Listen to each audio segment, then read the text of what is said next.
حضرت خالد بن ولید نے حملہ کیا ملک شام پہ، حملہ کیا، یہودی باہر بھی نکلتے، باہر نکلے ان کا بہت بڑا لیڈر مذاکرات کرنے آیا تو ہاتھ میں زہر کی پڑیا ہے، فرمایا یہ کیا ہے؟ مذاکرات کرنے آیا تو یہ کیا؟ کہنے لگا زہر، کیا مطلب؟ کہنے لگا اگر مذاکرات ناکام ہوئے تو زہر کھا کے مر جاؤں گا، مسلمانوں کو کبھی اقتدار نہیں دوں گا۔ تو آپ فرمانے لگے زہر تب بھی اثر کرے گا نا جب میرا اللہ چاہے گا۔ کس کی قوت ہے؟ ایمان کی۔ کس کی قوت ہے؟ زہر کب اثر کرے گا؟ جب اللہ۔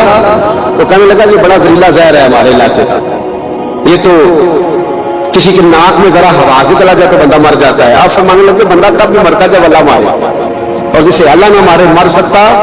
اور کہنے لگا کیسے ہو سکتا ہے؟ فرمایا لاؤ ادھر حضرت خالد بن ولید۔ اور بھائی طاقت ایمان کی قوت سے ملتی ہیں، ہمت ایمان کی قوت سے۔ فرمایا بلا سارے یہودی، سارے آ گئے۔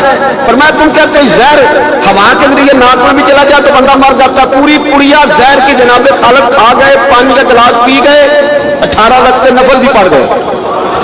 ہر 2 رکعتوں کے بعد پیچھے پلٹ کے دیکھ دے تو کتنے یہودی کلمہ پڑھ گئے، کتنے غیر مسلم۔ یہ کس کی طاقت ہے؟ بولے تو صحیح ہے، بولے۔ ایمان بڑا قوت والا ہوتا ہے، بڑا قوت والا۔ اس کا پتہ کب چلے گا کہ ہمارے اندر ہے کہ نہیں؟ کروڑوں ناجائز روپیہ سامنے پڑا ہو اور بچہ عید کے لیے کپڑے بھی مانگ رہا ہو، لیکن انسان ناجائز پیسے کو ہاتھ نہ لگائے، بچے کو تسلی دے کے سلا دے، تو اس کا مطلب ہے کہ ایمان اس کے پاس ہے۔ میرے نبی کریم صلی اللہ علیہ وسلم نے فرمایا فحشا، خوبصورت عورت، بری عورت، خوبصورت بھی ہو بری بھی ہو اور دعوت گناہ بھی دے، بچہ جوان بھی ہو خوبصورت بھی ہو خواہشات بھی ہو، اور پھر بھی وہ کہے انی اخاف اللہ، نہیں میں اللہ سے ڈرتا ہوں، تو اس کا مطلب ہے اس کے پاس ایمان ہے۔ یہ تو روز ہمیں پتہ چلے گا، روز پتہ چلے گا۔ میرے دوست اپنے ایمان کو دیکھ۔ حضرت مصعب بن عمیر جنگ احد میں میرے نبی، اور یہ بڑا لاڈلا صحابی ہے میرے رسول کا، بڑا لاڈلا، مجھے اس شخصیت سے بڑا پیار ہے۔ ان کا جو بھی کہیں مجھے ارشاد کوئی کال ملتا ہے تو میں الگ سے ڈائری پہ لکھتا ہوں۔ حضرت مصعب بن عمیر کو احد میں اس نے جھنڈا دیا تھا، ہاتھ میں جھنڈا تھا تو کافر نے ہاتھ کاٹ دیا، جناب مصعب بن عمیر نے دوسرے ہاتھ میں پکڑ لیا، جب وہ بھی ہاتھ کٹ گیا تو وہ کٹے ہوئے ہاتھوں سے جھنڈا پکڑا، جھنڈا پکڑا۔ اور جناب مصعب بن عمیر کے جب لاش کے قریب میرے نبی پاک گئے تو کٹے ہوئے ہاتھوں سے جھنڈا انہوں نے سینے سے لگایا، سینے سے۔ میرے نبی پاک کی آنکھوں میں آنسو آئے اور حضور نے رو کے فرمایا یہ مصعب کے ایمان کا جھنڈا تھا جسے وہ ساتھ لے کے دنیا سے چلا گیا، یہ اس نے زمین پر گرنے۔ اپنے ایمان کو دیکھو، ایمان کو پرکھو، ایمان پر محنت۔ حضرت عرفہ بن ربیع حضور کے غلام ہے، وہ روایت کرتے کہتے ہیں جب جبلہ اہم کے خلاف ہم لڑنے گئے، روم کی فوجیں بھی تھیں اور عرب کے دیگر قبائل کی فوجیں بھی، کہتے ہیں ہمارے سپہ سالار کا نام حضرت خالد بن ولید تھا۔ تو گزارش ہی کرنی ہے، اب مدعا کیا سنانا ہے، اب تو بات کرنی ہے۔ اور میں آگے بڑھا اور جیسے بھی ہوا میں نے حضرت عمار بن یاسر کو راضی کیا۔ حضرت عمار کہتے ایک وقت وہ تھا اور ایک وقت یہ ہے، جب دونوں وقتوں کو دیکھتا ہوں تو کہتا ہوں الحمدللہ رب العالمین، یہ ساری تعریفیں اس رب کے لیے ہیں جو تمام جہانوں کو پالنے والا۔ وقت دے معاملات کو، ٹائم دے۔ آپ دیکھیں اللہ تبارک و تعالیٰ بڑا کریم ہے۔ حضرت صاحب کے نبی وقاص نے قادسیہ پہ حملہ کیا تو خود مات عیسائی کی ہوتی، سارے کہتے قلعہ بند ہو گیا، چاروں جانب دیوار کی، قلعے کی بڑی بڑی فصیل لمبی چوڑی، بڑا لمبا چوڑا گیٹ، باہر نکلتے، باہر نکلے تو جنگ ہوگا، ایک علاقہ تھا وہ قلعہ بند ہو گیا۔ حضرت صاحب کے نبی وقاص نے انتظار کیا، وہ باہر بھی نکلتے، انہوں نے پہلے سے پلاننگ کی تھی کہ مہینے کا راشن لے کے وہ اندر چلے گئے۔ جناب صاحب کے نبی وقاص کہنے لگے اب یہ دیوار تو گرانی پڑے گی، یہ دیوار ہے یعنی کیسے؟ مانے لگے ایمان کی قوت سے۔ آپ نے نا انسانیت کی 4 دیواری بنائی، اس دیوار کے گرد صحابی کھڑے کیے، توجہ میری طرف رکھیے، یہ چاروں جانب صحابہ کھڑے ہو گئے۔ جب صحابہ کھڑے ہوئے چاروں کونوں میں، اب یہودی بدھ مت عیسائی تینوں اندر ہے۔ حضرت صاحب کے نبی وقاص نے کہا چلو گے ایمان کی قوت سے بولو۔ صحابہ بولے لا الہ لا الہ، خودی کا سر نہا لا الہ الا اللہ، خودی کا تیغ فسا لا الہ الا اللہ، خودی کا تیغ فسا لا الہ، اگرچہ بت ہے جماعت کی آستینوں میں، مجھے ہے حکم اذا لا الہ الا اللہ۔ تو 3-4 دفعہ کلمہ پڑھا تو دیواریں ہلنے لگی، کانپنے لگی، انہوں نے توڑے دروازے باہر آ گئے، کہنے لگے کیا ہوا؟ حضرت صاحب کے نبی وقاص کہنے لگے کافرو بھائی مانو